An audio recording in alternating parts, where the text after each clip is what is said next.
This segment of the news is brought to you by Smitty's Cards and Coins. Would you like to know what your collectibles are worth? Come by 2281 Postal Road, Unit 4, across from the post office.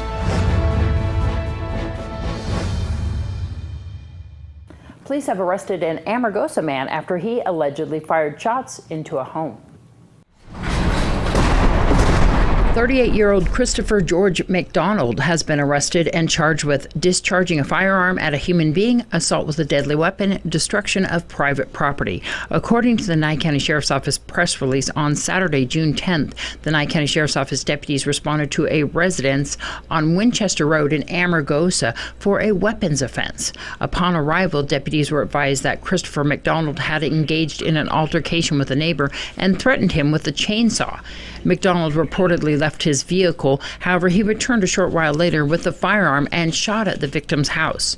Although deputies discovered damage to the victim's home, nobody was injured during the incident. Deputies located McDonald, who appeared to be intoxicated, at his residence.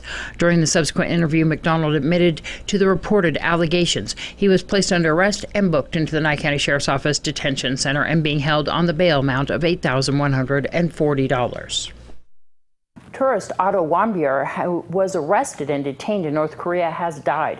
Warmbier was studying abroad in China when he joined a tour group in North Korea. He was detained at the airport and sentenced to 15 years hard labor for allegedly stealing a propaganda poster last year.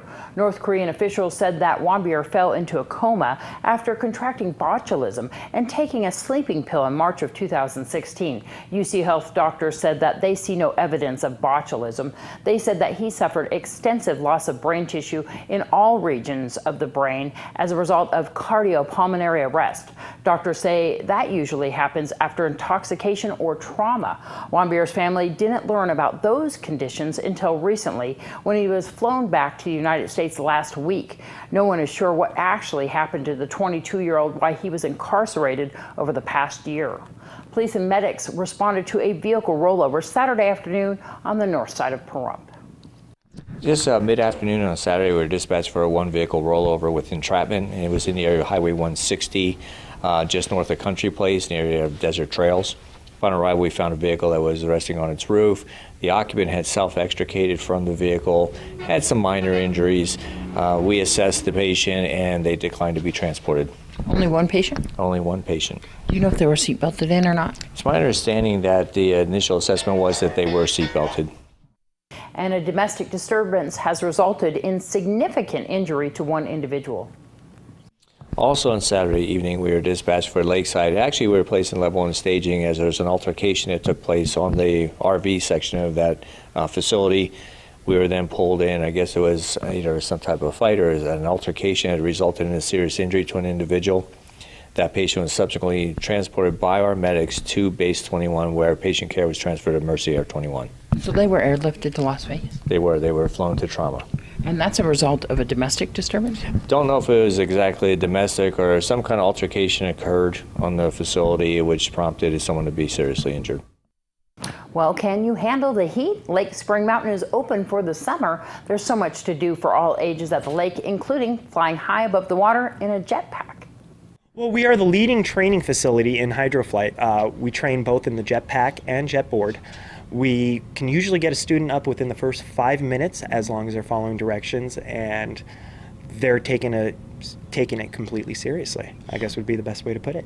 These are people that are beginners that just want to try these flights. Tell me about the class right beforehand, because they watch a little video and find out what this is all about, don't they? So what we end up doing is we have them watch a training video prior to arriving. If for some reason they didn't watch it then, we end up making them watch it in our office over here, and then after that I end up doing a small demo sitting out on the water, and we take them out into the water depending on what they're learning. For example, on the pack we make you do a swim test prior to it and put you out in the water and get you up flying as quick as possible. What is a jetpack?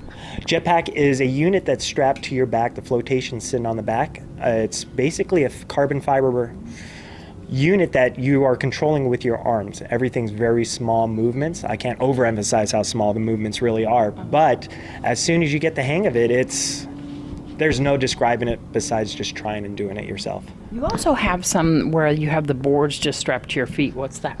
So that's the jet board. It's exactly like you said. It's strapped straight to your feet, and it's a question of the direction of your ankles and your feet and the direction that they're going. Because you got to realize that the jets that are sitting underneath these units, that's what's controlling the direction and the momentum of what you're doing while you're flying. So you want to make sure it's pointed straight down in order to be lifted straight up.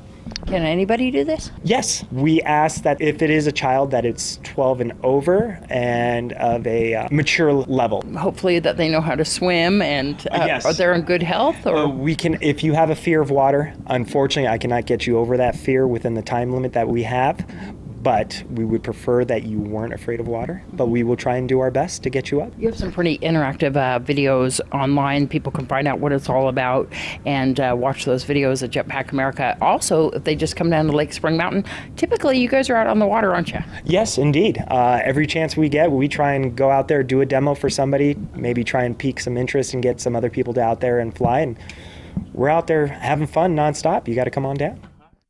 More news right after this.